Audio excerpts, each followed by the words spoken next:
ప్రభువైన యేసు నామంలో మీ అందరికీ వందనాలు. ఈరోజు పాఠ్యాంశముగా ఆదికాండము 13వ అధ్యాయంలో నుంచి కొన్ని వచనాలు చదువుకుందాం. ఆదికాండము 13వ అధ్యాయము మొదటి 11 వచనాలు నేను చదువుతాను. దయచేసి జాగ్రత్తగా మీ భాగాల్లో మీరు గమనించాలని మనవి చేస్తున్నాను. అబ్రాము తనకు కలిగిన సమస్తమును, తన భార్యను, తనతో కూడానున్న లోతును వెంటబెట్టుకొని ఐగుప్తు నుండి నెగబునకు వెళ్ళెను. అబ్రాము వెండి బంగారములు పశువులు కలిగి బహుధనవంతుడై ఉండెను. అతడు ప్రయాణం చేయుచు దక్షిణము నుండి బేతేలు వరకు, అనగా బేతేలుకును హాయికిని మధ్య తన గుడారము మొదట ఉండిన స్థలం వరకు వెళ్ళి తాను మొదట బలిపీఠము కట్టిన చోట చేరాను. అక్కడ అబ్రాము యెహోవా నామమున ప్రార్థన చేశాను. అబ్రాముతో కూడా వెళ్ళిన లోతుకును గొర్రెలు, గొడ్లు, గుడారములు ఉండెను కనుక వారు కలిసి నివసించుటకు ఆ ప్రదేశము చాలకపోయాను. ఎందుకనగా వారి ఆస్తి వారు కలిసి నివసించలేనంత విస్తారమై ఉండెను. అప్పుడు అబ్రాము పశువుల కాపర్లకును లోతు పశువుల కాపర్లకును కలహము పుట్టెను. ఆ కాలమందు కనానీయులు, పెరిజ్జీయులు ఆ దేశంలో కాపురం ఉండేది. కాబట్టి అబ్రాము, మనము బంధువులము కనుక నాకును నీకును, నా పశువుల కాపర్లకును నీ పశువుల కాపర్లకును కలహం ఉండకూడదు. ఈ దేశమంతయు నీ ఎదుట ఉన్నది కదా, దయచేసి నన్ను విడిచి వేరుగా ఉండుము. నీవు ఎడమ తట్టుకు వెళ్ళిన ఎడల నేను కుడి తట్టుకును, నీవు కుడి తట్టునకు వెళ్ళిన ఎడల నేను ఎడమ తట్టునకును వెళ్ళుదనని లోతుతో చెప్పగా, లోతు తన కన్నులెత్తి యొర్దాను ప్రాంతం అంతటినీ చూచెను. యెహోవా సొదొమ గొమొరాను పట్టణములను నాశనము చేయక మునుపు సోయరుకు వచ్చు వరకు అదంతయు యెహోవా తోటవలెను, ఐగుప్తు దేశము వలెను నీళ్లు పారు దేశమై ఉండెను. కాబట్టి లోతు తనకు యొర్దాను ప్రాంతం అంతటిని ఏర్పరచుకొని తూర్పుగా ప్రయాణం చేశాను. అట్లు వారు ఒకరికొకరై వేరైపోయిరి. చిన్న ప్రార్థన చేసుకుందాం. ప్రేమగల తండ్రి, కృపగలిగిన దేవా, నీకు వందనాలు. ఈ యొక్క ప్రభు దినంలో నీ సన్నిధిలో చేరి నిన్ను స్తుతించడానికి, నిన్ను ఆరాధించడానికి, నీ నామంలో ప్రార్థన చేయడానికి, నీ వాక్యం ధ్యానించడానికి మీరు మాకు ఇచ్చిన ఈ సమయం కొరకు నీకు వందనాలు తండ్రి. ఈ వాక్యం వినుచున్న బిడ్డలందరినీ మీ యొక్క స్వాధీనంలో ఉంచుకొనండి. పరిశుద్ధాత్మదేవ, మీ యొక్క నడిపింపుని, మీ యొక్క స్వరాన్ని వారు వినగలగడానికి సహాయం చేయండి. దీనదాసుడినైన నన్ను నీ సిలువ చాటును మరుగుపరిచి మీరు ప్రేమించిన ఈ బిడ్డలతోటి మీరే మాట్లాడవలసిందిగా బ్రతిమలాడుకుంటూ మేము చదివిన వాక్యాన్ని మీరు మా కొరకు దీవించి ఆశీర్వదించవలసిందిగా, దాన్ని అర్థం చేసుకున్నట్లు మా మనోనేత్రాలు తెరవలసిందిగా బ్రతిమలాడుకుంటున్నాను. మమ్మల్ని మేము నీ చేతులకు అప్పచెప్పుకుంటూ యేసు నామంలో స్తుతించి ప్రార్థించి వేడుకుంటున్నాను తండ్రి. ఆమేన్. ఈరోజు title of my message, destiny defining choices. Destiny defining choices, భవితవ్యాన్ని నిర్వచించే నిర్ణయాలు. భవితవ్యాన్ని నిర్వచించే నిర్ణయాలు. అనుదిన జీవితంలో అనేకమైన నిర్ణయాలు మనం తీసుకుంటుంటాం. కొన్ని ప్రాముఖ్యమైన నిర్ణయాలు ఉంటాయి. ఆ నిర్ణయాలు మన యొక్క భవితవ్యాన్ని డిఫైన్ చేస్తాయి, మన ఫ్యూచర్ని డిఫైన్ చేస్తాయి. So we need to be very very careful regarding decisions that we take.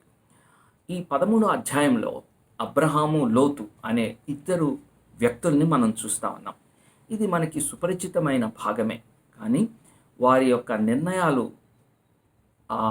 దాని నేపథ్యం, ఆ నిర్ణయాలు ఏ విలువలను ఆధారం చేసుకుని తీసుకున్నారు, దాని యొక్క పర్యవసానాలు వారి భవితవ్యాన్ని ఎలాగా మార్పు చేశాయి అనే కోణంలో నుంచి చూడడానికి ప్రయత్నం చేద్దాం.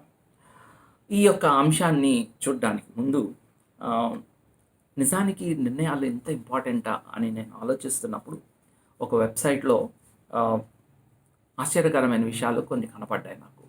7 stupid things or stupid decisions that change the course of this world అనేది. అంటే ప్రపంచం యొక్క గతినే మార్చివేశాయంట కొన్ని నిర్ణయాలు, కొన్ని సంఘటనలు. ఇది వాస్తవమా అనిపిస్తుంది, కానీ మరి ఆధారాలను చూసినప్పుడు అలాగే కనిపిస్తుంది. 1-2 ఉదాహరణలు మీ ముందు ఉంచడానికి ప్రయత్నం చేస్తాను. ఫ్రాన్స్ ఫెర్డినాండ్, ఈ పేరు వినుంటారు. చరిత్ర తోటి చదివేవాళ్ళు, దాని పట్ల మక్కువ కలిగిన వాళ్ళు. ఇవి కొన్ని ప్రముఖమైన పేర్లు. ఆస్ట్రియా, హంగరీ కలిసి ఉండేవి. ఆహ్, ఆహ్, ఆ యొక్క దేశాలు కలిసి ఉన్నప్పుడు దాని యొక్క కింగ్ డెసిగ్నేట్ అంటారు. అంటే రాజుగా పట్టాభిషేకం అవ్వాల్సినటువంటి వ్యక్తి. అయితే ఆయన ఆహ్, అధ్యక్ష భవనాన్ని నుంచి తన గృహానికి వెళ్తున్నప్పుడు డ్రైవర్ షాఫర్ ఆహ్, ఇంటికి వెళ్తా ఉన్నాడు. కానీ వాస్తవానికి ఆయన ఐటినరీలో ఒక హాస్పిటల్‌లో ఉండే క్షతగాత్రుల్ని దర్శించడానికి వెళ్ళాలి. డ్రైవరు తన యొక్క అజాగ్రత్త వలన తను ఆ సంఘటనని, ఆ యొక్క ఐటినరీని గమనించని కారణం చేత ఆ రైట్ సైడ్‌కి వెళ్ళి హాస్పిటల్‌కి వెళ్ళాల్సిన బదులు నేరుగా వెళ్ళడం ద్వారా అక్కడే ఉన్నటువంటి ఒక 19 సంవత్సరాల ప్రిన్సిప్ అనే సెర్బియా దేశస్థుడు. వాళ్ళు ఈ ఆస్ట్రియా దేశానికి వ్యతిరేకంగా ఉన్నటువంటి వ్యక్తులు. దేశాధ్యక్షుడిని అంత దగ్గరలో చూసినప్పుడు తన దగ్గర ఉంచుకున్న తుపాకీతోటి చాలా తక్కువ రేంజ్‌లో గురి చూసి ఆ భార్యాభర్తలని ఇరువురిని కూడా కాల్చి చంపుతాడు. ఫ్రాన్స్ ఫెర్డినాండ్‌ని, తన భార్యని కాల్చి చంపుతాడు. వాళ్ళు హత్య గావించబడతారు.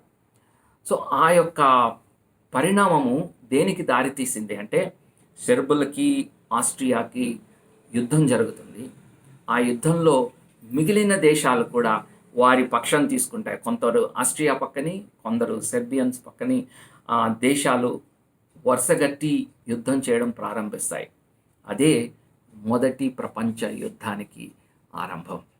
మొదటి ప్రపంచ యుద్ధం ఎలా ప్రారంభమైంది అని చూస్తే, ఒక చిన్న సంఘటన, ఒక డ్రైవర్ అనాలోచిత నిర్ణయం బట్టి, తన యొక్క అజాగ్రత్తను బట్టి ఎవరూ ఊహించలేదు ఇంత పరిణామాలకి దారితీస్తుందని. కాబట్టి మనం డెసిషన్స్ అనేవి ఎంత ప్రాముఖ్యమైనదో గమనిద్దాం. అలాగే రెండవ ప్రపంచ యుద్ధానికి వచ్చినప్పుడు జూన్ 6, 1944 ఈ ఈ ఈ డేట్ చాలా ప్రామినెంట్ డేట్ కదా. దాన్ని డీ డే అంటారు. మనం చాలాసార్లు మాట్లాడేటప్పుడు కూడా it's D day for me అంటున్నాం. ఇట్స్ డూమ్స్ డే అనమాట. అంటే చాలా కీలకమైనటువంటి పరిణామాలు ఆ రోజు సంభవించాయి. జర్మన్లకి చావు దెబ్బ తగిలింది. నార్మండీ అనేటువంటి రేవు పట్టణము, అది ఫ్రాన్స్ వారిది, జర్మనీ వాళ్ళు ఆక్రమించి అక్కడ అనేకమైనటువంటి పాశ్చాత్య దేశాల మీద యుద్ధం చేస్తూ ఉన్నారు. ఈ అలీడ్ ఫోర్సెస్ ఎలాగైనా సరే నార్మండీ మీద పట్టు సాధించాలని ప్రయత్నం చేస్తున్నాయి. ఆ సమయంలో జూన్లో చాలా వాతావరణం అనానుకూలంగా ఉన్నప్పుడు అక్కడ ఉండేటువంటి field marshal, German field marshal Erwin Rommel, ఆయన ఏం చేస్తాడంటే, తన వైఫ్ బర్త్డే జూన్ 6ని, ఆ యుద్ధం ఏం జరుగుతుంది ఇలాంటి వాతావరణంలో అని చెప్పి ఆయన యుద్ధానికి ఇంటికి వెళ్తాడు. ఫ్లై చేసి తన ఇంటికి వెళ్తాడు. మిగిలిన వాళ్ళు కూడా రిలాక్స్ అయిపోతారు ఫీల్డ్ మార్షల్ లేకపోయేటప్పటికి. అదే సమయంలో అదను చూసి అలీడ్ ఫోర్సెస్ ఆ పట్టణం పైన దాడి చేసి నార్మండీని ధ్వంసం చేసి తిరిగి తమ స్వాధీనాన్ని తెచ్చుకుంటాయి. దాని తర్వాత పరిణామాల్లో మరి హిట్లర్ చనిపోవడం, ప్రపంచ యుద్ధం ఆగిపోవడం జరుగుతుంది. ఈ యొక్క ఎర్విన్ రామెల్ యొక్క నిర్ణయం, ఇంటికి వెళ్ళాలి అనేటువంటి నిర్ణయము ఎంత ప్రపంచ గతినే మార్చివేసిందో ఒకసారి గమనించవచ్చు. సో నిర్ణయాలు అనేటువంటివి చాలా ప్రాముఖ్యమైనవి. అబ్రాము, లోతు తీసుకునేటువంటి నిర్ణయాలు వారి వ్యక్తిగత జీవితాలనే కాదు, వారి కుటుంబ జీవితాన్ని, వారి యొక్క భావి తరాల భవితవ్యాన్ని కూడా మార్చేసేటట్లు గమనిస్తాం మనం. మొట్టమొదటి డెసిషన్, ద ఫస్ట్ డెసిషన్ మనం ఈ 13వ అధ్యాయంలో చూస్తే, అబ్రాము లోతుతోటి అంటాడు, మనము వేరుగా నివసించాలి. This is the decision taken by Abram మనం వేరుగా నివసించాలి అని లోతుతోటి చెప్తాడు. ఇది ఒక కీలకమైన నిర్ణయం. ఈ యొక్క నిర్ణయం వెనుక కారణం ఏంటంటే, ఐక్యత కోసము తీసుకున్నటువంటి నిర్ణయం. అవి కొంచెము మనకి అర్థం చేసుకోవడానికి వేరవడం ఐక్యతకి ఎలాగా సాధ్యమవుతుంది అనుకోవచ్చు, కానీ మనము ఆ సంఘటనను చూసే కొద్దీ మనకు అర్థమవుతుంది. వేరుగా నివసించడానికి అబ్రహాం తీసుకున్న నిర్ణయము ఐక్యతకు కీలకమైనట్లుగా మనం చూస్తాం. కుటుంబాల్లో కానివ్వండి, సంఘాల్లో కానివ్వండి, ఐక్యత చాలా కీలకమైనటువంటిది. కలహాలుకి తావు ఉండకూడదు. కలహాలు వెంటనే పరిష్కరించబడాలి. ఇది ఒక ప్రిన్సిపల్గా మనం గుర్తించాలి. లాస్ట్ ఇయర్ మన యొక్క చర్చ్ యొక్క థీమ్ మనం చూస్తే యూనిటీ గురించి మాట్లాడుకున్నాం. కుటుంబాల్లో ఐక్యత, సంఘాల్లో ఐక్యత, సమాజంలో ఉండేటువంటి ఐక్యత గురించి మనం సుదీర్ఘంగా మనము దాని గురించి ధ్యాస నిలిపి ఉంచాం. ఆదికాండం 13వ అధ్యాయం 7-9 వచనాలు మనం చదువుకున్న భాగంలో చూస్తే అక్కడ మాట్లాడినటువంటి మాటలు, మనము బంధువులము కనుక నాకును నీకును, నా పశువుల కాపర్లకు నీ పశువుల కాపర్లకు కలహము ఉండకూడదు. కాబట్టి దయచేసి నన్ను విడిచి వేరుగా వెళ్ళు. ఇది అబ్రాము యొక్క డెసిషన్. ఇక్కడ మనం చూస్తే 3 విషయాలు మనం గమనించవచ్చు. ముందుగా సమస్యని అబ్రాము పసిగట్టాడు. ఇది నంబర్ 1. మొదటిగా ఏంటంటే సమస్యని పసిగట్టాడు. రెండవది ఆ సమస్య యొక్క పర్యవసానాల్ని ఆయన గుర్తించాడు. మూడవది మనం చూస్తే వెనువెంటనే దానికి దిద్దుబాటు చర్యలకి ఉపక్రమించినట్లుగా మనం అబ్రాము జీవితంలో మనం చూస్తాం. అబ్రాము పశువుల కాపర్లకు, లోతు పశువుల కాపర్లకు ఉండే కలహాన్ని అబ్రాము చూసి చూడనట్టు వదిలేయలేదు. అవే సర్దుకుంటాయిలే అనేటువంటి ఆ ధోరణి కూడా ఆయన దగ్గర లేదు. సాధారణంగా ఈ చిన్న చిన్న కలహాలు అంటే మేబీ అదొక వాగ్యుద్ధం, అరుచుకోవడం అయి ఉండొచ్చు. అవి తర్వాత తోసుకుండం దాకా వెళ్తుంది, భౌతిక దాడులకి దిగుతుంది. ఆ చివరికి అబ్రాము లోతుల మధ్యలో కూడా ఆ కలహము పాకేటువంటిది ఉంది. ఇది ఒక రకంగా చూస్తే కరోనా వ్యాధి లాంటిది. దాన్ని ముందుగానే అరికట్టకపోతే అది స్ప్రెడ్ అయిపోయి ఆ కాపర్లందరికీ, ఆ కాపరులకి చివరికి లోతు అబ్రహాం దాకా వచ్చేస్తుంటుంది. అందుకని ఆయన ఏమంటాడంటే కలహము ఉండకూడదు అని అంటున్నాడు. ఎందుకంటే ఇంకొక మాట కూడా అక్కడ రాసింది, కనానీయులు, పెరిజ్జీయులు కూడా ఉన్నారు మన మధ్యలో. మన మధ్యలో కలహాన్ని మనం పరిష్కరించకపోతే రేపు వారితో కలహం వస్తే మనం దాన్ని ఎలా పరిష్కరిస్తాము అనేటువంటి ఉద్దేశము మనం చూస్తాం.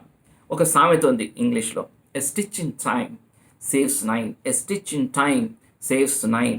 అంటే సరైన సమయంలో తీసుకున్న సరైన నిర్ణయము అనవసరమైనటువంటి నష్టాల నుంచి కాపాడుతుంది అనే విషయాన్ని మనం జ్ఞాపకం చేసుకోవాలి.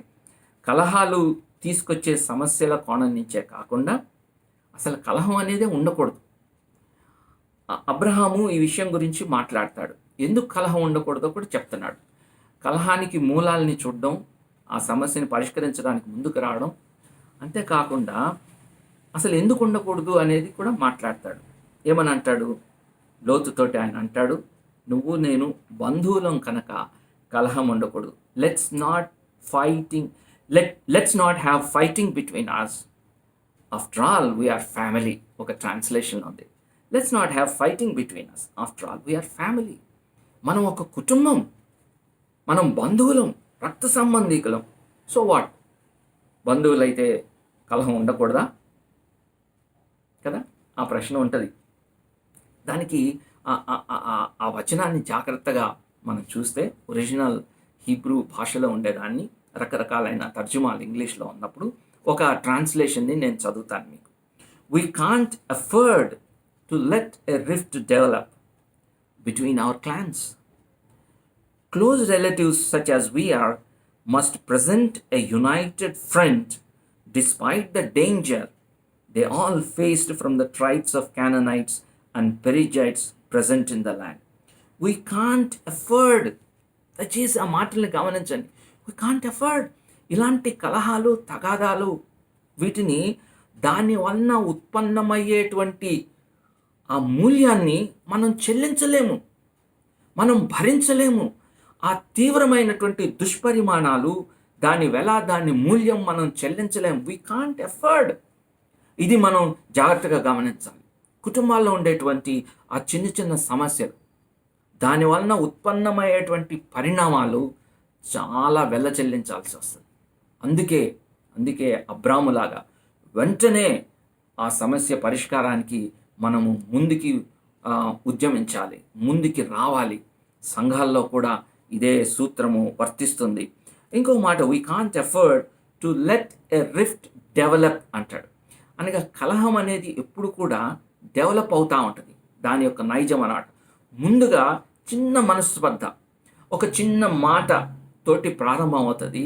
అయితే దానిని వెంటనే మనము దాని చర్యలు తీసుకోకపోతే అది అభివృద్ధి చెందటం మొదలు పెడతా ఉంటుంది, పెరగడం మొదలు పెడతా ఉంటుంది. కాబట్టి అది చిన్నదిగా ఉన్నప్పుడే we can't let a rift develop. అదనమాట. డెవలప్ అవ్వకుండానే మనం జాగ్రత్తగా చూసుకోవాలి.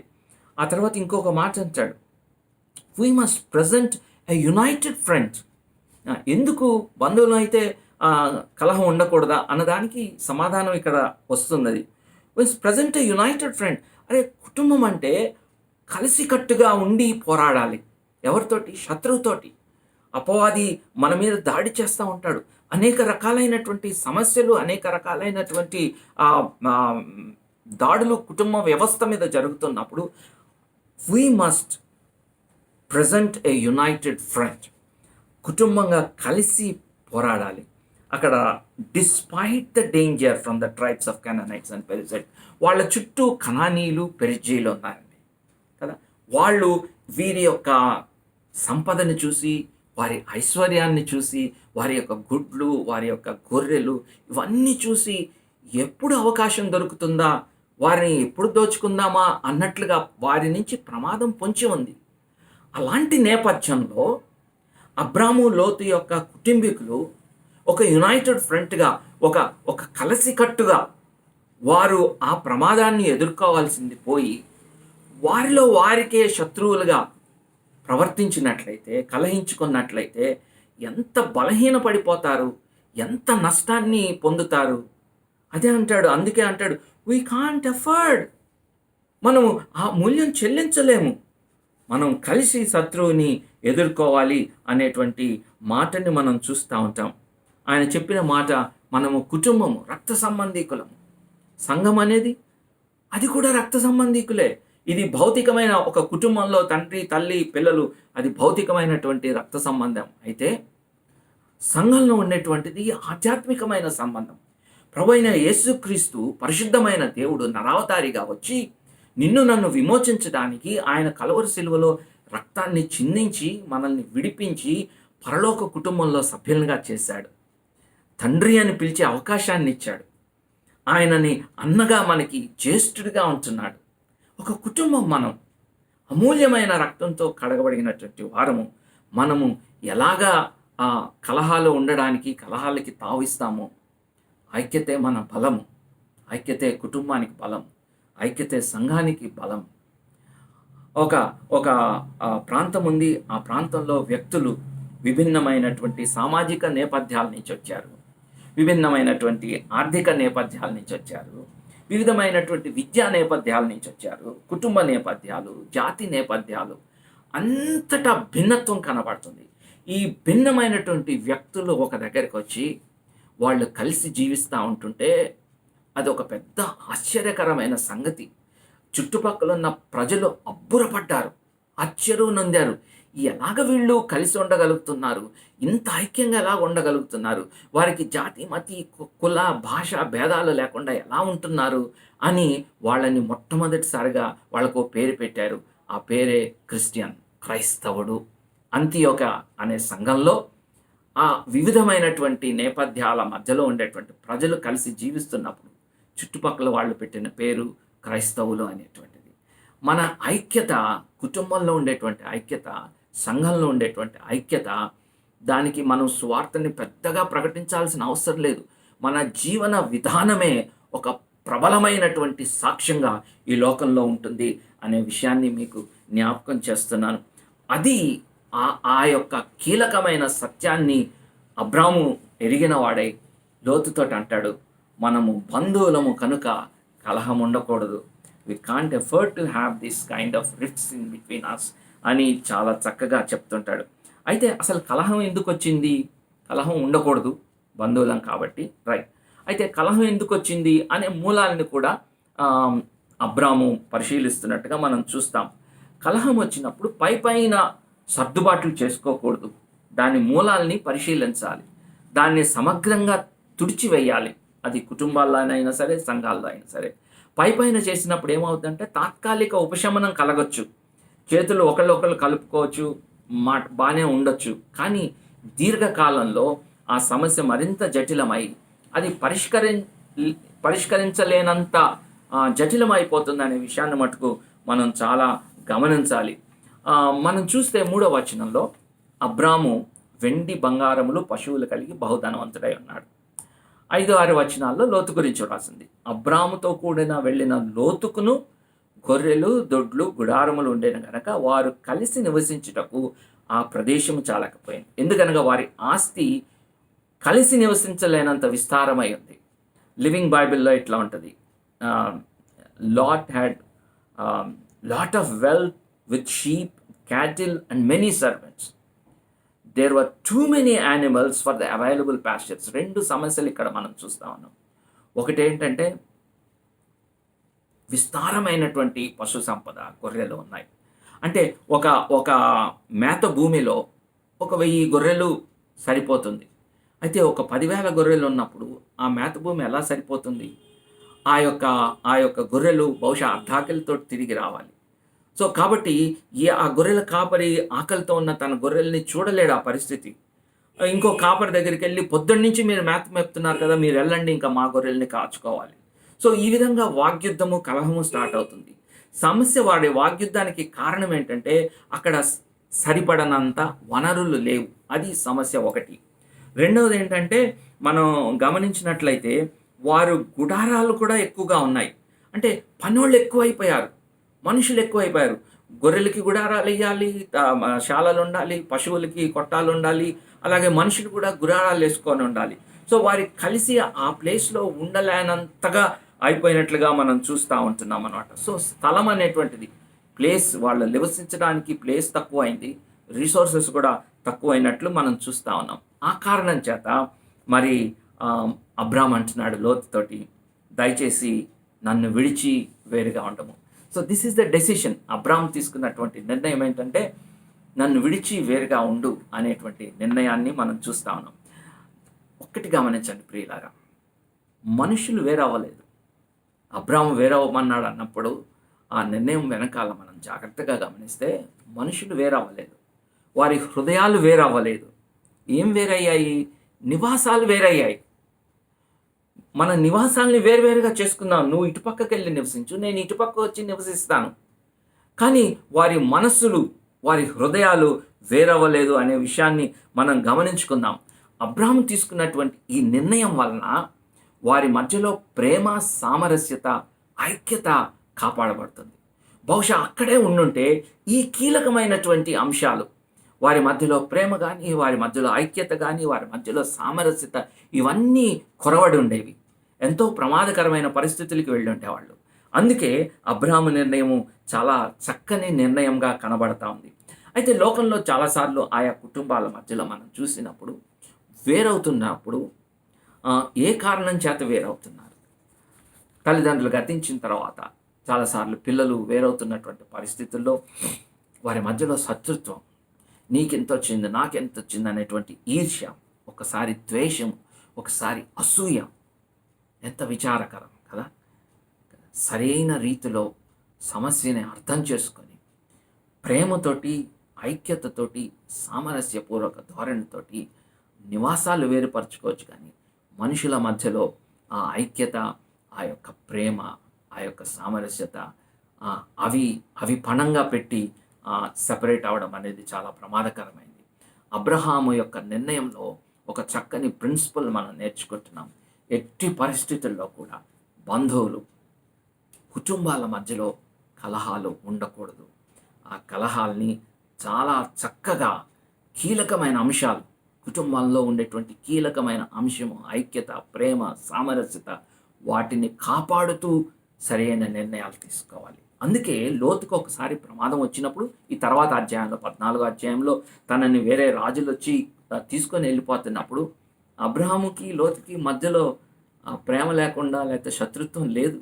అందుకే ఆ వార్త వినగానే రాత్రికి రాత్రి బయలుదేరి వెళ్ళి లోతుని తన జనాంగాన్ని అంతటిని కూడా విడిపించడానికి అబ్రహాము ముందుకొచ్చాడు. వారి మధ్యలో చాలా చక్కని అన్యోన్యత, సామరస్యత కొనసాగుతూ ఉన్నాయని ఆ సంఘటనను బట్టి మనం అర్థం చేసుకుంటాం. రెండవ నిర్ణయానికి వద్దాం. మనము అబ్రహాము తీసుకున్నటువంటి రెండవ నిర్ణయం. ఈ నిర్ణయాలలో లోతు కూడా ఇన్వాల్వ్ అయి ఉంటాడు. లోతు యొక్క నిర్ణయాలు కూడా కనబడుతుంటాయి. ఈ ఇరువురి నిర్ణయాలు బట్టి వారి వ్యక్తిత్వాలని, కొన్ని పాఠాలని నేర్చుకోవడానికి ప్రయత్నం చేద్దాం. అబ్రహాము వయసులో పెద్దవాడు. ముందుగా ఎంచుకోవడానికి అంటే చూజ్ చేసుకోవడానికి పూర్తి హక్కులు కలిగినవాడు. హక్కు అన్న మాటని నేను ఎందుకు వాడుతున్నానంటే, అబ్రాము లోతు వెనకాలే వెళ్ళలేదు. జాగ్రత్తగా గమనించండి. అబ్రాము లోతు వెనక రాలేదు. కానీ లోతు అబ్రాము వెనకాల వచ్చాడు. లోతు అబ్రాముని ఫాలో అయ్యాడు. అబ్రాముకి దేవుని పిలుపుని బట్టి బయటకు వచ్చాడు. లోతు పిలుపుని బట్టి రాలేదు. అబ్రాముని అనుసరిస్తూ వచ్చాడు. కాబట్టి ఆ దేశంలో దేవుని పిలుపు అందుకొని వచ్చిన అబ్రాము ఆ దేశంలో తను ఎక్కడ ఉండాలి, ఎక్కడ జీవించాలి అని నిర్ణయించుకునేటువంటి పూర్తి హక్కు అబ్రాము కలిగి ఉంటున్నాడు. కానీ అబ్రాము చెప్పినటువంటి మాటల్ని మీరు గమనిస్తే ఆయన అంటాడు, ఈ దేశమంతా నీ ఎదుటగా ఉంది లోతు, దయచేసి నన్ను విడిచి వేరుగా ఉండు. నువ్వు ఎడమ తట్టుకు వెళ్తే నేను కుడి తట్టుకి, నువ్వు కుడి తట్టుకు వెళ్తే నేను ఎడమ తట్టుకి వెళ్తానని లోతుతో చెప్తా ఉన్నాడు. ఇది ఆశ్చర్యంగా ఉంటుంది. ఎందుకు ఇలాగా అబ్రాము ఇలాంటి డెసిషన్ తీసుకున్నాడు? లోతుకి ఎందుకు ముందు చాయిస్ ఇచ్చాడు? ఎందుకు అలా డిసైడ్ చేశాడు అని అనిపించవచ్చు మనకి. నిజమే. అయితే అలా ఆలోచించడానికి కారణం ఏంటంటే, మన మానవ స్వభావము మీ ఫస్ట్ జనరేషన్ అంటారు మనల్ని. మీ ఫస్ట్ అంటే మీ ఎంఈ, నేను ముందు అనేటువంటి తత్వము స్వభావము మన అందరిది కూడా. పాప స్వభావము కలిగినటువంటి మానవులందరిలో కూడా నాకు మొదటి అవకాశం ఇవ్వాలి, నేను ముందు వరుసలో ఉండాలి, నాకు ముందు ప్రాధాన్యత కావాలి, నన్ను ముందు గుర్తించాలి, నన్ను ముందుగా గౌరవించాలి, నా మాట చెల్లుబడి కావాలి, నా చెయ్యి పైగా ఉండాలి. ఇది సర్వసాధారణం. నేను ఒక ప్రభుత్వోద్యోగిగా చాలాసార్లు ప్రభుత్వ కార్యక్రమాలు ఏర్పాటు చేస్తున్నప్పుడు స్టేజ్ మీదకి ఆహ్వానించేటప్పుడు చాలా సమస్యలుగా ఉంటుండేది. పొరపాటుని నా ఇమీడియట్ ఆఫీసర్ ఒక చీఫ్ ఇంజనీర్ అయితే ఆయన చీఫ్ ఇంజనీర్ గారిని స్టేజ్ మీదకి పిలిస్తే అయిపోయాను. ఎందుకంటే పొరపాటుని అందులో ఆయనకంటే పై ర్యాంక్ అఫీషియల్ ఎవరన్నట్టు వాళ్ళ సెక్రటరీ గారు ఉంటే సెక్రటరీని పిలవకుండా సీఈని పిలిచారా కదా, ఒక ఎమ్మెల్యే గారిని పిలవకుండా ఈయన్ని పిలిచారా, ఎమ్మెల్యేలు ఉండి మంత్రి గారు ఉంటే మంత్రి గారిని ముందు పిలవాలి. సో దాన్ని ప్రోటోకాల్ అంటారు. కలెక్టర్స్ ఆఫీస్లో ప్రోటోకాల్ ఉంటుంది, ఎవరెవరు ముందుకి ఆహ్వానించాలని. అది ముందు గనక నన్ను పిలవకపోతే గందరగోళమే అన్నమాట కదా. మీ ఫస్ట్, నేను ముందు, నాకు ముందు వరుసలో, ఆ ముందు వరుసలో కూడా ఎలాంటి కుర్చీ ఎక్కడ కూర్చోవాలి అనేది కూడా ఎంత పట్టింపు కలిగి ఉంటామో మనం గమనిస్తూ ఉంటున్నాం. కుటుంబాల్లో కూడా అంతే కదా. నాకు చెప్పి కొనాలి, ఎవరిని అడిగి కొన్నావు, నేను చెప్తే పర్లేదు కానీ చెప్పకుండా నాకు చెప్పి కొనాలి, అంటే ముందు అన్నీ నాకు తెలవాలి కదా. కొనుక్కొని వచ్చిన తర్వాత ఒకవేళ భార్య అందరికీ చూపెట్టి, పిల్లలందరికీ చూపెట్టిన తర్వాత సాయంకాలం ఆఫీస్ నుంచి భర్తకు వస్తే అందరు చూసేశారుగా, ఇప్పుడు నాకెందుకు, ముందు నాకు చూపించి తర్వాత వేరే వాళ్ళకి చూపెట్టాలి. చాలాసార్లు ఇలాంటి మనస్తత్వాలు మనం కలిగి ఉంటాం. అంటే మీ ఫస్ట్ జనరేషన్ అన్నమాట. అయితే అబ్రాము దాంట్లో మనం చూస్తే ఆయన వ్యక్తిత్వం ఏంటంటే, it's not me, you first, నువ్వు ప్రాముఖ్యమైన వాడి, నువ్వు ముందుగా నిర్ణయించుకో, ఆ తర్వాత అవకాశం నేను తీసుకుంటాను అనేటువంటి ఆ చక్కని మనస్సు కదా. ఆయన మాట్లాడేటువంటి మాటలు, ఈ దేశమంతా నీ ఎదుట ఉన్నది కదా, దయచేసి నన్ను విడిచి వేరుగా ఉండవు.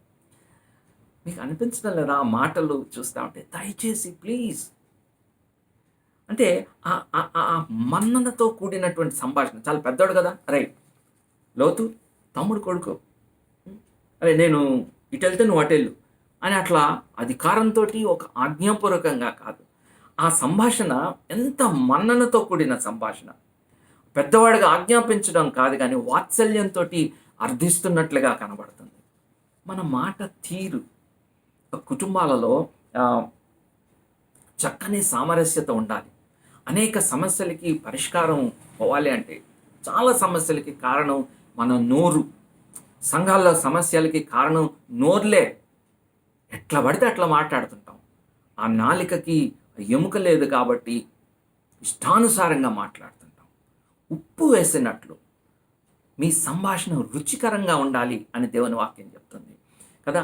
కృపాసహితమైనటువంటి సంభాషణ, మృదువైన మాట కోపాన్ని చల్లారుస్తూ ఉంటుంది. అని ఎంతో నేర్చుకోవచ్చు. అబ్రాము ఒక చిన్నవాడితోటి మాట్లాడుతూ తన హక్కును కూడా కాదనుకుంటూ ఆయన యొక్క మాట తీరు మనకి ఎంతో విషయాల్ని నేర్పిస్తున్నది. ఆయన అంటాడు, ఈ దేశం అంతా నీ ఎదురుగుండా ఉంది. అంటే ఈ దేశంలో ఆ కుడిపక్క తప్పించి ఎడం పక్క ఏదైనా చూస్ చేసుకో అంటలేదు. అంటే తనకి ఏది కూడా రిజర్వ్ చేసుకోలేదు. తనకి ఏది కొంచెం పక్కన పెట్టుకొని మిగిలింది ఇవ్వటం లేదు. ఎంటైర్ కంట్రీ అంతటిని ముందు పెడతా ఉన్నాడు. ఈ దేశం అంతా కూడా నీ ఎదుట ఉంది. అంటే పూర్తి స్వేచ్ఛనిచ్చాడు లోతు ఎంపిక చేసుకోవడానికి, లోతు ఎంచుకోవడానికి పూర్తి స్వేచ్ఛనిచ్చాడు. అంటే తనకంటే చిన్నోడైనటువంటి లోతుకి ఆయన ఇస్తున్నటువంటి ప్రయారిటీ, ప్రాధాన్యత అంటాం అన్నమాట. ఆ లోతు ఎంచుకోవడానికి ప్రాధాన్యత ఇచ్చాడు. అంటే ఇక్కడ అబ్రాహాము యొక్క హ్యూమిలిటీ అంటాం, అనగా తన యొక్క తగ్గింపుని, చిన్నవాడు, వయసులో ఎంతో చిన్నవాడు, తన హక్కును కూడా కాదనుకొని అతనికి అవకాశం ఇస్తున్నాడంటే అబ్రహాము యొక్క తగ్గింపుని, దానికంటే మరి ముఖ్యంగా ఇంకొక వ్యక్తిని గౌరవించడం, ఇతరుల పట్ల తనకున్నటువంటి శ్రద్ధ, ఇది చాలా ప్రాముఖ్యమైనది. అందుకే క్రీస్తు యేసుకు కలిగిన మనస్సు మీరు కలిగి ఉండండి అని ఫిలిప్పీలో పౌలు గారు రాస్తుంటాడు. అందరూ వాళ్ళ పనులు చూసుకుంటున్నారు, ఇతరుల కార్యాలు, ఇతరులకి కూడా ప్రాధాన్యతనివ్వడం, ఇతరుల యొక్క యోగక్షేమాలు ఆలోచించడం, వారికి ప్రాధాన్యత ఇవ్వడం, అది క్రీస్తు మనసు. దేవునితో ఉండుట విడిచిపెట్టకూడమని భాగ్యమని ఎంచుకొని కాదు, ఒక హక్కు, రైట్స్ గురించి మాట్లాడకుండా, నాకు ఇబ్బంది ఉంది, నేను నిత్య నరకాగ్నికి గురి అవుతున్నాను, పాపంలో గిలగిల్లాడుతున్నాను, ఒక శ్లేషంలో పురుగులాగా కొట్టుకులాడుతుంటే ఆయన దాన్ని విడిచి వచ్చి నా కొరకు నరావతారిగా వచ్చి దాసునిగా సిలువలో మరణించాడంటే ఆయన యొక్క ప్రయారిటీ నువ్వు నేను. దేవాతి దేవుని యొక్క ప్రాధాన్యత నీ మేలు నా మేలు. అబ్రాము యొక్క మనస్సుని మనం చూసినప్పుడు ఇలాంటి దైవికమైన మనస్సుని కలిగి ఉన్నాడు. ఆయన తన సహోదరుని యొక్క క్షేమాన్ని ఎంతగా వాంఛిస్తున్నాడంటే తన హక్కుల గురించి కానీ తనకి చెందాల్సిన దాని గురించి కూడా ఆలోచించకుండా లోతు యొక్క యోగక్షేమాల గురించి ఆలోచిస్తూ ఉంటున్నాడు. ఒకవేళ లోతు గనక శ్రేష్టమైనది ఎంచుకుంటే నా పరిస్థితి ఏంటి? నేను ఎలాగ బతకాలి? నా పశువులన్నీ ఎక్కడ మేస్తాయి? ఒకవేళ అతను ద బెస్ట్ చాయిసెస్ట్ ప్లేస్ కనుక తీసుకుంటే, ఈ ఆలోచన కూడా రాలేదు అబ్రాహాంకి. ఎందుకంటే అబ్రాహాము అపారమైన విశ్వాసం దేవుని పైన, దేవుని వాగ్దానాల పైన నమ్మాడు కాబట్టి God will take care of me. తన వరకు తన తగ్గింపు, ఇతరుల్ని ప్రేమించడం అత్యంత కీలకమైనదిగా చూశాడు.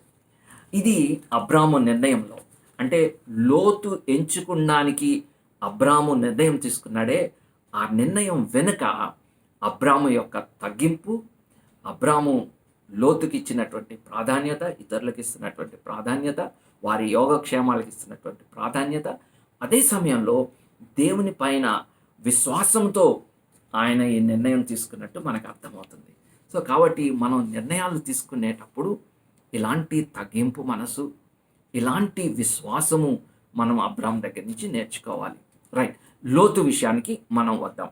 లోతు సంగతి చూస్తే కొన్ని వచనాలు మీ దృష్టికి తీసుకొస్తాను. 12వ అధ్యాయం 4వ వచనంలో లోతు అతనితో కూడా వెళ్ళాను. అబ్రాహాం 13:1 ఆదికాండం 13. అబ్రాహాము తనతో కూడా అన్న లోతుని. ఆదికాండం 13వ అధ్యాయం 5వ వచనం, అబ్రాహాముతో కూడా వెళ్ళిన లోతుకి. అంటే మీరు ఈ వచనాలు చూస్తుంటే లోతు ఎప్పుడు కూడా అబ్రాహాముతో పాటే ఉంటున్నాడు. అబ్రాహాము భార్య తర్వాత, సారాయి తర్వాత అంత సన్నిహితంగా, అత్యంత సమీపంగా అబ్రాహాము జీవితాన్ని గమనించగలిగినటువంటిది, పరిశీలించగలిగింది లోతు మాత్రమే. లోతు ఎల్లప్పుడూ ఆయనతో ఉంటా ఉన్నాడు కదా. హారాన్లో అబ్రాహాముని పిలిచినప్పుడు లోతు ఉన్నాడు, దాన్ని అర్థం చేసుకున్నాడు, అబ్రాహాం వెనకాలే వెళ్ళాడు. మోరే దగ్గర బలిపీఠం కట్టినప్పుడు, బేతేల్ దగ్గర మొదటగా బలిపీఠం కట్టినప్పుడు అక్కడి నుంచి ఐగుప్తుకి వెళ్ళాడు. ఐగుప్తులో ఎలాంటి సమస్యల్లో పడ్డారో, అక్కడి నుంచి ఎలా విడిపించబడ్డారో, అంత గొప్ప పవర్ఫుల్ కింగ్ ఫరో చేతిలో నుంచి ఎలా విడిపించబడ్డాడు, ఇవన్నిటికీ ప్రత్యక్ష సాక్షి. అక్కడి నుంచి ఐగుప్తు నుంచి వచ్చిన తర్వాత నెగెబుకి వచ్చాడు. అక్కడి నుంచి ఇక్కడ బేతేలు, ప్రస్తుతం ఉన్నటువంటి 13వ అధ్యాయంలో ఇక్కడ పరిస్థితిని చూస్తూ ఉన్నాం. అక్కడ ప్రార్థన చేశాడు. 13వ అధ్యాయం 3వ వచనంలో మనం చూస్తూ ఉంటున్నాం. అబ్రాహాం ప్రార్థన చేస్తున్నాడు, ఆ పక్కనే లోతు కూడా ఉన్నాడు. అంటే అబ్రాహాము యొక్క విశ్వాసము, అబ్రాహాము దేవుని మీద ఆధారపడము, దేవునితో అబ్రాహాముకు ఉన్నటువంటి సాన్నిహిత్యము, అబ్రాహాము చేసేటువంటి ప్రార్థనలు, ఆరాధనలు, అబ్రాము యొక్క విలువలు, ఆయన యొక్క వాల్యూ సిస్టమ్, వీటన్నిటినీ ఎంతో సునిశ్చితంగా గమనించేటువంటి అవకాశము లోతుకున్నది. వాటన్నిటిని చూస్తూ ఉన్నాడు. అంటే అబ్రామును మాత్రమే కాదు, దేవుని యొక్క డీలింగ్స్ని కూడా చాలా క్లోజ్గా చూస్తూ ఉన్నాడు. దేవుడు ఎలా అబ్రామ్తో మాట్లాడుతున్నాడు, దేవుడు ఎలా నడిపిస్తున్నాడు, దేవుడు ఎలా అతన్ని కాపాడుతున్నాడు, దేవుడు ఏమేమి వాగ్దానాలు చేశాడు అంటే ఫ్రమ్ బోత్ అబ్రామ్స్ పర్స్పెక్టివ్ లేకపోతే గాడ్స్ పర్స్పెక్టివ్, వీటన్నిటినీ కూడా చాలా చక్కగా నిశితంగా గమనించగలుగుతున్నాడు. కానీ విషాదం ఏంటంటే లోతు అబ్రాము జీవితాన్ని వంట పట్టించుకున్న దాఖలాలు కనబడటం లేదు. అబ్రాము దేవునితో నడుస్తాం చూస్తున్నాడే కానీ తాను కూడా అలా నడవాలనేటువంటి ఇంగిత జ్ఞానం లోతుకి కలగకపోవడం విచారం. దేవునితో నేను కూడా మాట్లాడాలి, మా పెద్దనాన్న మాట్లాడినట్టు దేవునితో నేను కూడా మాట్లాడాలి అని అనిపించకపోవడం చాలా విచారకరం. ఎంపిక చేసుకో, నువ్వు చూస్ చేసుకో నాన్న, ఏది కావాలి, దేశమంతా నీ ఎదురుగుండా ఉంది, నువ్వు కుడిపక్క వెళ్తే నేను ఎడంకి వెళ్తా, ఎడంకి వెళ్తే కుడిపక్క వెళ్తాను అని చెప్పినప్పుడు లోతు అడిగి చెప్పాల్సిన సమాధానం బహుశా, పెద్దనాన్న నువ్వు ప్రతిసారి ఎక్కడికి వెళ్ళినా ప్రార్థన చేస్తావు కదా, దేవుడు నిన్ను నడిపిస్తాడు కదా, దేవుడు నీతో మాట్లాడతాడు కదా, నువ్వు ఆ దేవుడిని అడిగి నాకు చెప్పకూడదా? నేనేం నిర్ణయం తీసుకుంటాను, దేవుడు నా విషయంలో ఎలాగ వెళ్ళమంటున్నాడు అని అడుగుంటుంటే ఎంత బాగుండేదో కదా. పోనీ అలాగ అడగలేదు, కనీసం పెద్దనాన్న నువ్వన్నా చెప్పు, నాకు ఎలా తెలుస్తుంది, నేను ఎప్పుడు నిన్ను ఫాలో అవుతా ఉన్నాను, నేను ఎప్పుడు డెసిషన్స్ తీసుకోలేదు, ఈ విషయంలో నువ్వు నాకు హెల్ప్ చేయి, నేను ఏ పక్కకు వెళ్ళాలి అంటే ఆ లోతు జీవితంలో ఆ దైవ స్పృహ అంటారు, ఆ sensitivity towards God and his calling, అది మనకు కనబడదు. ఒక డొల్లతనం కనబడుతుంది అతని జీవితంలో, ఒక డొల్లతనం కనబడుతుంది. వెళ్తా ఉన్నాడు, దేవుని యొక్క మాటలు వింటా ఉన్నాడు. ఆ దైవజనుడు విశ్వాసులకు తండ్రి ఆయన కదా, దేవునికి స్నేహితుడిగా పిలువబడినటువంటి అంత జైజాంటిక్ పర్సనాలిటీ అబ్రాముది. అలాంటి వ్యక్తితో అతి సన్నిహితంగా సమీపంగా ఉంటూ కూడా కొద్దిగా కూడా ఆధ్యాత్మికత వంట పట్టించుకోలేదంటే అంతకంటే దౌర్భాగ్యమైన పరిస్థితి ఏముంటుంది. కొంచెం ఆగుదాం, లోతుని చీల్చి చెండాడుతున్నాను ఇందాకడ నుంచి. కానీ ఏడబ్ల్యూ టోజర్ ఒక మాట అంటాడు, లోతే కాదు మనందరి పరిస్థితి ఇదే. నువ్వు కానీ నేను కానీ మన యొక్క ఆధ్యాత్మిక జీవితాలు చాలాసార్లు లోతుతో సరిపోలినగా ఉంటాయి. We need to turn from the externals to the internals of religion అంటాడు A W Tozer. We need to turn from the externals to the internals of religion. We have lost the ability to withdraw inwardly and commune in the secret place with God in the shrine of their own hidden spirit అంటాడు. అంటే నేనేదైతే ఆధ్యాత్మికత అనుకుంటున్నానో ఆ బాహ్య ప్రపంచం నుంచి వేరైపోయి Bible చదువుకున్నాం, ప్రార్థన చేసుకున్నాం, గుడికి వెళ్ళడం, ఆరాధించడం, ఈ యొక్క ఎక్స్టర్నల్స్ ఉంటాయి చూసారా, దాని నుంచి అంటే వాటిని చెడ్డయని అంటం లేదు నేను, ఆ ఎక్స్టర్నల్స్ నుంచి విడిపించబడి వేరయ్యి నా అంతరంగంలోనికి ఉపసంహరించుకొని విత్డ్రా ఇన్వర్డ్లీ, నా అంతరంగంలోనికి విత్డ్రా అయ్యి దేవునితో రహస్యంగా ఆయన సాన్నిహిత్యాన్ని అనుభవించే సామర్థ్యాన్ని కోల్పోయారంటండి క్రైస్తవం. ఇది నిజం కదా. మనము మొక్కుబడిగా వాక్యం చదువుకోవచ్చు, మొక్కుబడిగా ప్రార్థన చేసుకోవచ్చు, మొక్కుబడిగా కాకుండా సరే నిజంగానే వాస్తవంగానే చేసుకుంటాం. కానీ ఎన్నిసార్లు మనము అంతర్యంలో ప్రభు సన్నిధిని అనుభవిస్తూ ఆయన ప్రార్థన చేస్తున్నామంటే మన ప్రార్థన విన్నపాలన్నీ ఇవ్వడమే కానీ ప్రార్థనలో వేచి ఉండడం, waiting in the presence of God, దేవుని సన్నిధిలో కనిపెట్టి ఉండడం, దేవుడు ఏం మాట్లాడతాడా, దేవుని యొక్క నడిపింపు ఎలా ఉంటుంది. జోసెఫ్ అన్న ఎన్నో విషయాలు చెప్తా ఉన్నారు గడిచిన 2 మీటింగ్స్లో కూడా. రీమా గురించి మాట్లాడారు. వాక్యం చదువుతున్నప్పుడు అది నా హృదయాన్ని తాకి దేవుడు యొక్క స్వరాన్ని వినగలగడం, ఇది కీలకమైనది. చాలా యాక్టివిటీస్లో కార్యక్రమాల్లో ఉండి ఇదే భక్తి అనుకుంటున్నాం మనం. లోతు యొక్క సమస్య ఇదే. ఎంతో సన్నిహితంగా సమీపంగా అబ్రామ్తో నడుస్తూ ఉన్నాడు, కానీ అతనికి ఆ యొక్క ఆధ్యాత్మికత వంటబట్టలేదు. అందుకే నిర్ణయం తీసుకోమన్నప్పుడు లోతు వైపు చూసి నిర్ణయం తీసుకోవడానికి ప్రయత్నిస్తుంటే నాకు అనిపిస్తూ ఉంటుంది, లోతు తనంతటి తానే నిర్ణయం తీసుకుంటున్నప్పుడు వీ సీ హిస్ అరగెన్స్. ఆ మాట ఉపయోగించవచ్చో లేదో కానీ అరగెన్స్ అంటాను. అంటే ఒక అహంకారపూరితమైన వైఖరి. దేవుణ్ణి దేవుణ్ణి సంధించాలి, దేవునితో మాట్లాడాలి అనేటువంటి ఆలోచన లేకుండా తనంతట తాను నిర్ణయం తీసుకోవడానికి చాలా చాలా విచారకరమైన విషయం అనిపించవచ్చు. అబ్రాముని ఎక్కువగా దేవుడు క్లోజ్గా ఉన్నాడు, లోతుకు లేడా అనిపించవచ్చు. ఎల్టీ జయచందన్ గారు అంటారు, God's availability same for everyone. అందరికీ దేవుడు అందుబాటులో ఉన్నాడు. How much we take him is our choice. మనము ఆయన్ని ఎంతగా ఆయన సాన్నిహిత్యాన్ని అనుభవిస్తాము, ఆయన పాదాల యొద్ద కూర్చుంటాం అనేది అది మన ఎంపిక. లోతు జీవితంలో దురదృష్టకరమైన సంగతి ఏంటంటే దేవునికి దగ్గరగా రాలేకపోయాడు. దగ్గరగా జీవిస్తున్న వ్యక్తిని చూస్తూ కూడా పురికొల్పబడలేకపోయాడు. ప్రియులారా, జాగ్రత్త తీసుకుందాం. 12 మంది శిష్యులు యేసయ్యకి. అందులో ఒక్క శిష్యుడే ఆయన రొమ్మున తల వాంచి ఆయన గుండె సవడి వింటున్నాడు. అంటే యోహాను ఎక్కువ పార్షాలిటీ చూపించాడు యేసు ప్రభు. ఆయన 12 మందికే అవకాశం ఇచ్చాడు. కానీ యోహాను యేసుక్రీస్తుకి అంత దగ్గరగా జరిగాడు. ఆయన గుండె మీద తల వాలిస్తే, ఏయ్ నువ్వు లైన్ దాటుతున్నావు, నువ్వు దూరంగా వెళ్ళిపో అని అనలేదు ఆయన. ఆయనకి ఎంత దగ్గరగా వెళ్తుంటే ఆయన మనకు అంత దగ్గరగా వస్తుంటాడు. బహుశా శిష్యులు దగ్గరకు వచ్చారు, కానీ యోహాను అంత దగ్గరగా వాళ్ళు రాలేకపోయారు. అది తప్పు వాళ్ళది కానీ యేసుక్రీస్తుది కాదు. యోహాను వలే, అబ్రాము వలే దేవునికి సమీపంగా వచ్చినప్పుడు మన యొక్క జీవన విధానాలు, మన విలువలు, మన నిర్ణయాలు దానికి తగినట్లుగా ఉంటాయి. లోతు ముగిస్తాను నేను. లోతు కన్నులెత్తి చూస్తే ఆయనకి ఒక చక్కని ప్రదేశం కనపడింది. యెహోవా తోటలాగా ఉందంట ఆ ప్రదేశం. ఐగుప్తు దేశం వలె నీళ్లు పారుతున్నట్టుగా ఉందంట. అంటే యెహోవా తోటలా ఉంది, కానీ అందులో యెహోవా లేడు. అది గుర్తించలేకపోతున్నాడు. ప్రియులారా, జాగ్రత్త. దానికి ఓ మాట అంటాడు పౌలు గారు, వెలిచూపు వలన కాక విశ్వాసం వలన నడుచుకుంటున్నాం. 4:18 మొదటి కొరింథీయులు. దృశ్యమైనవి అనిత్యములు, అదృశ్యమైనవి నిత్యములు. కదా, కనబడేది కాదు, ఆ కనబడని దానిని చూడగలగడం.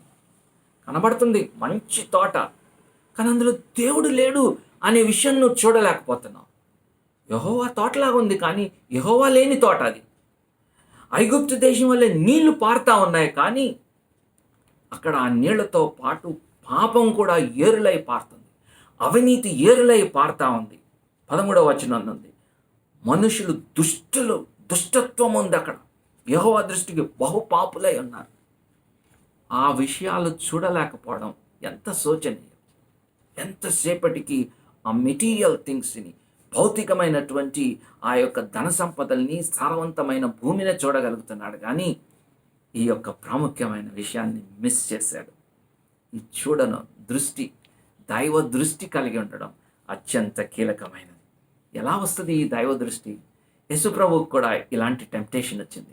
సాతానుడు ఈ లోక మహిమనంతటిని చూపెట్టి ఇది నీకు ఇస్తాను అని చెప్పినప్పుడు యేసుప్రభువు సాతానుతో అంటాడు, నీ దేవుడైన యెహోవాని నువ్వు ఆరాధించాలి, ముఖ్య ఆరాధించాలి అంటాడు. అంటే the antidote for the attractions of this world. మనము లోతు వంటి నిర్ణయాలు తీసుకోకుండా, లోకాకర్షణలకి లొంగిపోకుండా, మనము అటువైపు మొగ్గి చూపకుండా ఉండడానికి ఒకే ఒక మార్గం ఏంటంటే, లోకాకర్షణలకి దూరం అవ్వాలి అంటే దేవుని సౌందర్యం చూడాలి. లోక సౌందర్యం మనకి వెగటు పుట్టాలి, అది అసహ్యం ఉండాలి అంటే దైవ సౌందర్యాన్ని, దేవుని యొక్క వ్యక్తిత్వాన్ని, దేవుని యొక్క గుణగణాల్ని, దేవుని సన్నిధిలో ఉండేటువంటి అద్భుతమైన ఆ యొక్క ఆనందాన్ని జుర్రుకొనడం ప్రారంభిస్తే లోకంలో ఉండేటువంటి ప్రతి ఆకర్షణ కూడా మనకి అసహ్యతని కలిగిస్తూ ఉంటుంది. మనల్ని లోకం లాగుతుంది అంటే అర్థం ప్రభువుని చూడాల్సిన రీతిగా చూడలేదు, ప్రభు సన్నిధిని ప్రేమించాల్సినంతగా ప్రేమించడం లేదు. ఇది ఒక బలమైన సందేశం. అర్థం చేసుకోండి. The only antidote for the attractions of this world is to worship God. దేవునిగా చూడగలగడం. ఈ అధ్యాయం ఆరంభం ప్రార్థనతోటి ఆరంభిస్తాడు అబ్రాము. 4వ వచనంలో అబ్రాహాము యెహోవా నామాన్ని ప్రార్థన చేశాడు. 18వ వచనం చివర్లో గనక మనం చూస్తే ఈ అధ్యాయాన్ని ఎలా ముగిస్తాడంటే, అక్కడ యెహోవాకి బలిపీఠం కట్టిస్తాడు. ఆరాధిస్తూ ఆయన ప్రభువుని ఆరాధిస్తున్నట్లు మనకు కనబడుతుంటుంది. అబ్రాహాము లోతుకి ఎలా చెప్పాడో, నువ్వు కన్నులెత్తి ఈ దేశాన్ని చూడని, దేవుడు కూడా అబ్రాహాముతోటి అదే మాట అంటాడు. యెహోవా ఇదిగో 14వ వచనంలో యెహోవా ఇదిగో నీ కన్నులెత్తి చూడు దీన్ని అంటాడు. కానీ ఆ చూపుకి, అబ్రాహాము చూపుకి, లోతు చూపుకి చాలా తేడా ఉంది కదా. లోతు చూసే చూపులో దైవ దృష్టి లేదు. అబ్రాహాము చూస్తూ ఉంటుంటే దేవుడు ఏం చూపిస్తున్నాడో తెలుసా? నీవు కన్నులెత్తి చూస్తూ ఉంటే నీవు చూస్తున్న ఈ దేశము నీకును నీ సంతానానికి సదాకాలం ఇస్తాను. ఈ సీయింగ్ ల్యాండ్ అండ్ టైమింగ్ కదా. ఈ దేశాన్ని నీకు ఇస్తాను, సదాకాలం ఇస్తాను, ఎప్పటికీ ఉంటుంది. లోతు వెళ్ళాడు కానీ మొత్తాన్ని పోగొట్టుకున్నాడు, అక్కడి నుంచి బయటికి పారవేయబడ్డాడు. కానీ అబ్రహాంతో దేవుడు అంటాడు, సదాకాలం ఉంటుంది నీకు ఇది, నీవు ఈ దేశము నీకు ఇస్తాను అంటున్నాడు. తర్వాత డిసెండెంట్స్, మూడవది మాట్లాడుతున్నాడు ఆయన, నీ సంతానము విస్తరింప చేస్తాను అంటాడు దేవుడు అంటాడు. అది చూపిస్తున్నాడు. బహుశా అది ఇంకా రియాలిటీలో రాలేదు. కానీ ఆయన ఎలా ముగిస్తాడంటే దేవుడు, అబ్రాహాము నేను 3 పనులు చెప్తున్నాను లేదా 4 పనులు చెప్తున్నాను, నువ్వు ఇక్కడి నుంచి లేచి ఈ దేశం యొక్క పొడుగు వెడల్పున దానిలో సంచరించము. అంటే ఒక్కొక్క అడుగేసుకుంటూ నువ్వు ట్రావెల్ చేస్తుంటే ఆ దేశం అంతా కూడా దేవుడు నాకు ఇచ్చిన ఈ దేశం, దిస్ ఇస్ మైన్. నౌ ఆ ఎక్స్పీరియన్స్ ఇట్స్ అమేజింగ్ కదా. అక్కడే ఉండి చూడడం కాదు, దేవుడు అంటాడు ఏదైతే ఆ రాబోతున్నదో దానిని, అంటే grasp the full reality of his amazing promise, అంటే అది వాస్తవంగా ఎక్స్పీరియన్స్ చేయడానికి ఆయన పిలుస్తా ఉన్నాడు. నువ్వు ఒకసారి నడు, చూడు, అండ్ దెన్ సెటిల్ డౌన్. అంతా తిరిగి అప్పుడు ఒక ప్లేస్కి వస్తాడు. మమ్రే దగ్గర ఉన్న సింధూర వృక్ష వనము. ఆయన కూడా ఒక గార్డెన్లో ఉన్నాడు. ఆయన యెహోవా తోట అనుకొని అక్కడికి వెళ్ళాడు, యెహోవా లేడు అందులో. ఈయన ఒక సింధూర వృక్ష వనం, అది కూడా ఒక గార్డెన్. జోసెఫిస్ అనేటువంటి ఒక చరిత్రకారుడు ఏమంటాడంటే, ఇక్కడుండే వృక్షాలు క్రియేషన్ అప్పటి నుంచి ఉన్నాయంట. అంటే ఈవెన్ ఫ్లడ్లో కూడా సర్వైవ్ అయ్యాయి. అంటే బహుశా నీటిలో మునిగిపోయి ఆకులన్నీ పోయి ఉండొచ్చు, కొమ్మలు పోయి ఉండొచ్చు, కానీ చిగిర్చి మళ్ళీ చాలా ఏజ్డ్ ట్రీస్ అన్నమాట, చాలా వయసు ఉన్నటువంటి వృక్షాలు, మహావృక్షాలు. సింధూర వృక్ష వనము హెబ్రోన్కి చాలా దగ్గర, 19 మైళ్ళ దూరంలో. అక్కడే యెరూషలేము పట్టణం తర్వాత నిర్మించబడింది. అద్భుతం కదా. ఎలాంటి ప్రదేశానికి దేవుడు నడిపించాడు, ఆశీర్వాదాలు వచ్చాయి. ఈ రోజుకి యెరూషలేము పట్టణం మన కళ్ళ ముందు మనం చూస్తూ ఉన్నాం. ఎలాంటి ఆశీర్వాదాలు పొందుకున్నాడు. అబ్రహాము నిర్ణయం ఐక్యత కోసం పాటుపడ్డాడు. ఆ ఐక్యత కోసం తను తగ్గించుకున్నాడు. ప్రభునందలి విశ్వాసం, ఆ విశ్వాసంతో ఎంత సంపాదించుకున్నాడు, ఎంత ఆశీర్వాదాన్ని పొందుకున్నాడు. ఇవి మనకి సహాయం చేయాలి. లోతు వంటి ఆ పైన భక్తి కాకుండా, వెలిచూపు వలన కాకుండా విశ్వాసంతో నడుచుకుందాం. మనకి కనబడేవి అనిత్యాలు, అదృశ్యమైనవి నిత్యములు అనే వాస్తవాన్ని మనం జ్ఞాపకం పెట్టుకుందాం. లోకాకర్షణ నుంచి విడిపించబడి మనం తీసుకునే నిర్ణయాలు, మన కుటుంబాలు, మన భావితరాల భవితవ్యానికి ఆధారమనే పూర్వమైన సత్యాన్ని మర్చిపోకుండా అతి జాగ్రత్తగా ప్రభు సన్నిధిలో భయంతో ఆయన సన్నిధిని సమీపించి మన జీవితాన్ని సమర్పించుకుందాం. ప్రభు ఈ వాక్యాన్ని దీవించినగాక. చిన్న ప్రార్థన. ప్రభు, మమ్మల్ని మేము నీ చేతులకు అప్పజెప్పుకొంచున్నాము. మేము తీసుకునేటువంటి నిర్ణయాలు మా జీవిత భవితవ్యాన్ని, మా కుటుంబాన్ని, మా సమాజాన్ని ప్రభావితం చేస్తుంది.